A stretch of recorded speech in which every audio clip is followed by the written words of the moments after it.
હિન્દુઓને બચાવવા સરકારને અમારી એક અરજ, હિન્દુઓને બચાવવા અમારો ફરજ. જય જય શ્રી રામ, જય જય શ્રી રામ, જય શ્રી રામ, જય જય શ્રી રામ.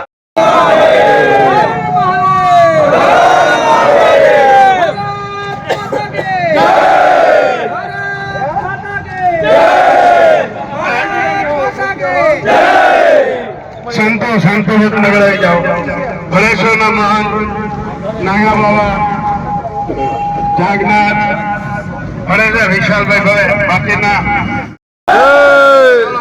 हिंदू पर अत्याचार बंद करो, हिंदू पर अत्याचार बंद करो, हिंदू पर अत्याचार बंद करो. जय जय श्री राम, जय श्री राम. भारत माता की भारत माता की जय जय श्री राम, जय श्री राम.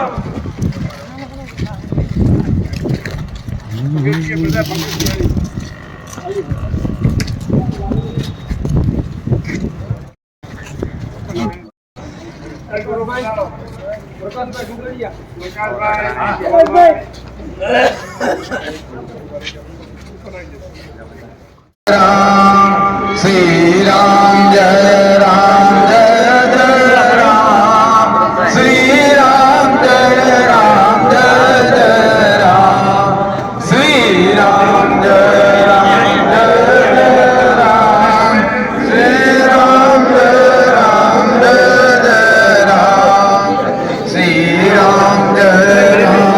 આજે हिंदू अस्मिता मंच वाकानेर द्वारा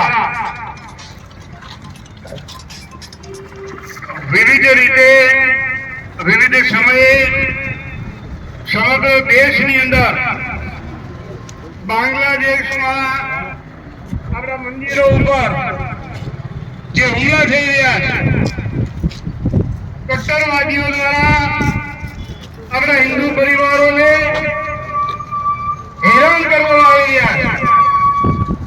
ઇસ્કોનના મહંતોએ લોકો જાગૃત થાય. હજી તમને કહું છું કે આપણી સહિષ્ણુતા છે, આપણી નબળાઈ ન સમજે કોઈ. આપણે આપણી તાકાત ઉપર આવવાનું છે અને એ તાકાત આપણે ભૂતકાળના બનાવોમાં દેખાડી દીધું. આપણે બધાને ખબર છે કે ભૂતકાળમાં જે સ્થિતિ હતી એ સ્થિતિ પાછી ઊભી ન થાય એની જવાબદારી એ બધાની રહેશે, એ તંત્રની રહેશે. આપણી બધાની જે જવાબદારી છે એ જ્યારે જ્યારે જરૂર પડે ત્યારે આપણે પણ એક આંદોલન કરીએ અને એ આંદોલનના આધાર ઉપર આપણી જે માંગણી છે, આપણે દેશને માંગતા નથી, આપણે કોઈ વસ્તુ જોતી નથી, આપણે સત્તા જોતી નથી, પરંતુ હિન્દુ સમાજની અસ્મિતા જોઈ છે અને અસ્મિતા ટકાવવી છે તો આપણે શક્તિ દેખાડવી પડશે. કહેવાય છે સંઘે શક્તિ કલયુગે. આ કળિયુગમાં જો સંગઠનની તાકાત ન હોય તો આપણે જીવી ન શકીએ. એ તાકાત આપણે આવનારા દિવસોમાં દેખાડવાની છે. આપણે જે અવાજ પહોંચ્યા પછી આ બાબતમાં આંતરરાષ્ટ્રીય લેવલે આનું પગલાં ભરાય એવી અપેક્ષા આપણે રાખીએ અને આમાંથી મેઇન એ શીખવાનું છે કે જે અહીંયા તળા છે એને હમણાં કરવાના છે. આગની ચિંતા તો હવે ભેગા રહેશું તો કરી શકશું. ભારત માતા કી જય.